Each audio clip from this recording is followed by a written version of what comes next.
দাড়ি না রাখা এটা কিন্তু অনেক বড় অপরাধ। অপরাধটা কি জানেন?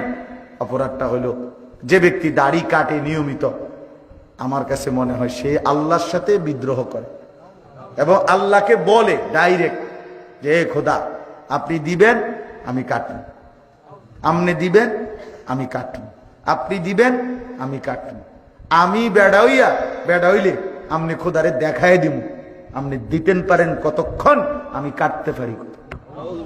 তো আল্লাহও যেন বলে বান্দা কাটতে থাকো, আসতে থাকো, কাটতে কাটতে একদিন তো আমার কবরে আইবা, তো তখন প্রথম রাতে প্রথম ঘন্টায় টাঙ্গাইয়া যখন ফিটমু তখন বুঝবা মাতবুরি ছুটাই দেব তোমার প্রথম ঘন্টাতে দেখো, কবরের প্রথম ঘন্টা।